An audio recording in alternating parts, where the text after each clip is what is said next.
Here's your warning. If you are prone to the vapors, if you experience a delicate constitution, this is not the video for you. Hey guys, welcome back. This is Shanna with Making Everyday Magic. Today, I want to talk with you guys about the talk. As you guys know, we are a homeschooling family of four, and we are secular, and this is not about homeschool. This is a video about parenting. A parenting resource video, if you will.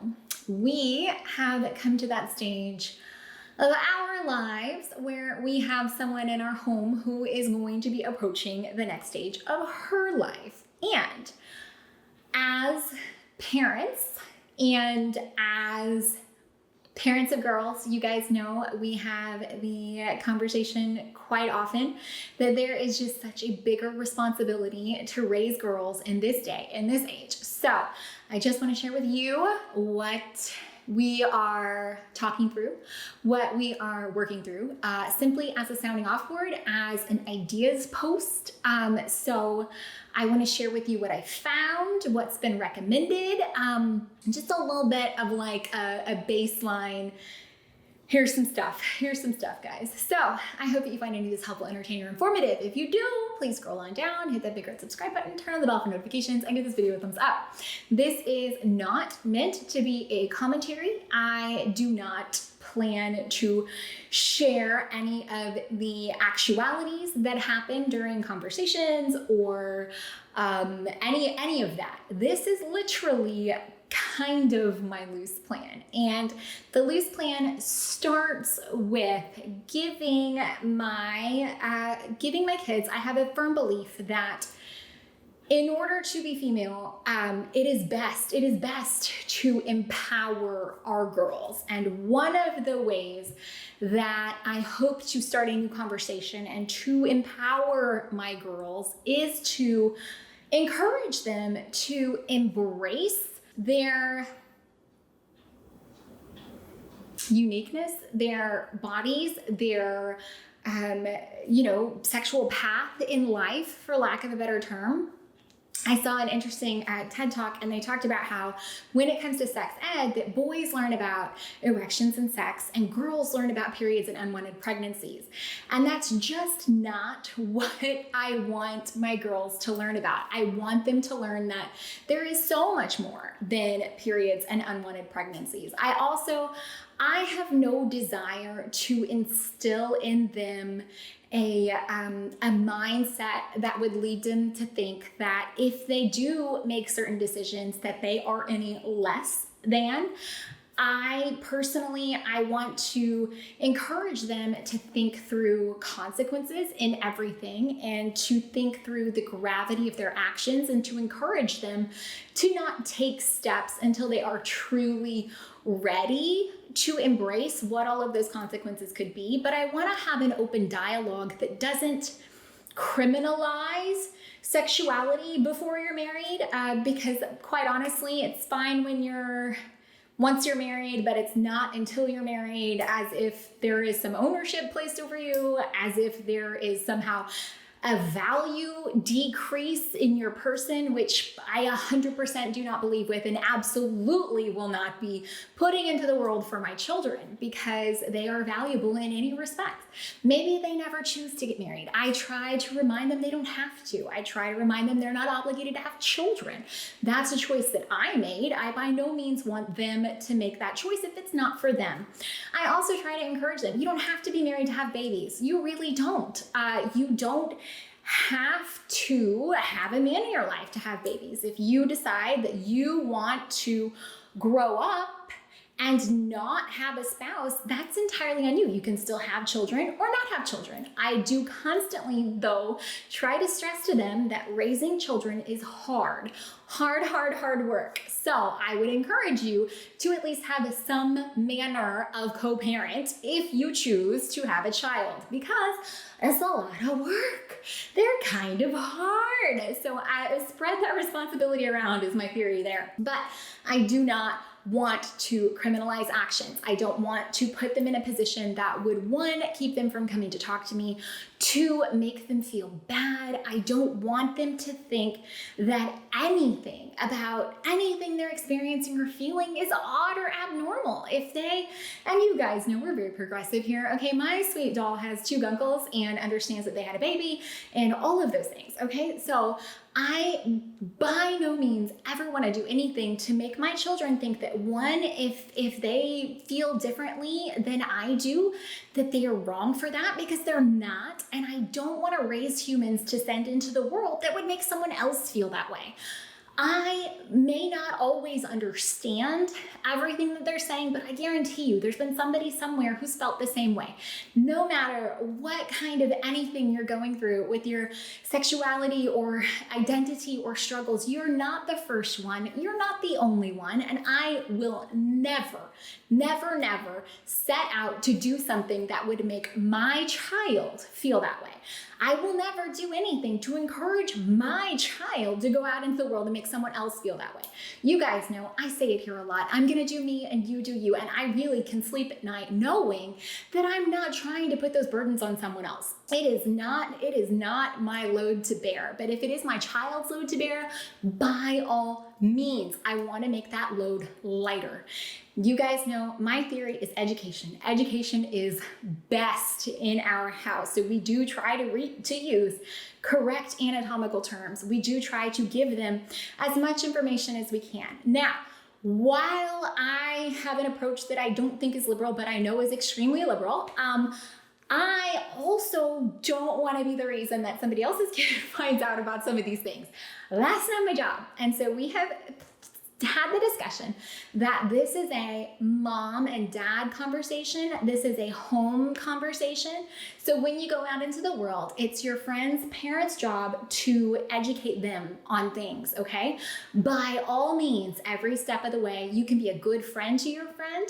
You can correct information if you know that information is wrong, but we are not going to offer information because that's their mom and dad's job, or mom and mom's job, or dad and dad's job, or mom or grandma, or whoever is raising that child. That's their job in their home for their way of believing, and that's not our job. And we also talk about how people don't feel the same way that we feel, and how people can get discriminated against for reasons that make absolutely no sense. So all of that to say, we've started having these conversations. Now, part of the reason I feel like we need to be having these conversations is, one, she just turned 9, and two, almost all of her friends are older and have access to cell phones. I don't feel a need for that. I don't agree with it, but that's on me. But because of that, what I don't want to do is wait too long, because I am a huge believer that there is no such thing as too early. There is absolutely too late. So if we get this information that are too late, it is too late and it's gone. So we have started with, books were recommended, and they suit the way that we want to present this information as parents. And so these books, it's Not The Stork is 4 and up, and it just talks about how babies are made. And it does, they have little cartoons that, I'm going to show you the backside here. I'm going to get kicked on YouTube. So it does show you, they're little kind of crude cartoons, so they're accurate enough without being vulgar. And it talks about similarities and differences. But some of the things that I love about these books is that it goes into, there's an entire section on consent, which is another thing that I think is exceptionally important that we have talked about a lot. All the kinds of families. So we talked about babies, and when we talked about babies and how you could have babies, we talked about, now we know a lot of people who've had fertility struggles. I had some for a period of time. So it's important to me to let them know, again, if there's something wrong, if there's something, that you're going through, you're not the only one, and you're not wrong for feeling those feelings that you're feeling. And I always want to embrace them. So if they do grow up and have fertility struggles, I want this to be a conversation they feel like they can have. I want them to know that there are other ways you can adopt a baby. And I want to stress that if you get pregnant and it's not a choice that you were making to have a baby, then guess what? There is someone who's going to love your baby. Not all babies come into the world in a man loves a woman and mom and dad have a baby. And that's not a way that I'm going to present the world. Again, she's got 2 uncles and she has a cousin. So we had a long discussion about how sometimes science comes into play, and science can help people who can't otherwise have a baby. And light bulb went off and she said, so just like my uncles, absolutely right. That is 100% correct. So we've talked about the different kinds of families, and she has friends and family who have different kinds of families. Not every family is going to look like hers. So it's Not The Stork for 4 and up, and it focuses primarily on how babies are made. Now, this is a book in a 3-part series. It's Not The Stork. It's so amazing for 7 and up. And then it's perfectly normal for 10 and up. Now, all of these books focus on the same kinds of things. It's just as they get a little older, they progressively go into a little bit deeper of the topics and different things that are explained. And so as you go here, it talks more about the differences between males and females, the different ways to have a baby. Now, she knows, guys, I had a traditional vaginal birth with her, and then she was, again, over 4 years old when I had her sister, so she knows that I had to have surgery with Marilyn, so she understands that there are different ways to have a baby. So it talks all about the ways to have babies, multiple births, and it comes into more keeping safe and not keeping safe, which I think is very, very important in this day and age. It talks heavily about consent, and it starts to talk about STDs. It talks about adoption, and it goes into a little bit more of some what could possibly be more sensitive topics. All the different kinds of love. Now, the third and final book, which I know is very much some things that I'm just not prepared to talk about, it covers a lot more of keeping your body healthy, decisions, talking about birth control. It covers puberty, how your body is changing, and it covers masturbation. It covers your feelings about sex, same sex, different sex. It covers right here who you are: straight, lesbian, gay, bisexual, transgender, queer, and plus sign. So it covers quite possibly anything that you would need to know. Now, again, there are little cartoons in here, and they're a little bit crude, but they get the point across. Now, this one has much smaller text, and again, it just progressively goes on, because I do think, if I'm not mistaken, I think masturbation is actually introduced in this one, but it doesn't necessarily call it that. It just is doing it in a manner of normalizing it, which, again, I'm in full support of. Now, we have told our children, these are our books and these are reference books. And what that means is that they will live on a shelf. They are made to reference. If you have a question, if there's anything at all that maybe you don't feel comfortable coming and talking to mom and dad about, any questions you have, any answers you would like, these will be on the shelf. They are completely accessible to you. You know where to find them, and you know how to use the table of contents to get the answers you would like, if it is not something that you feel comfortable talking to mom and dad about.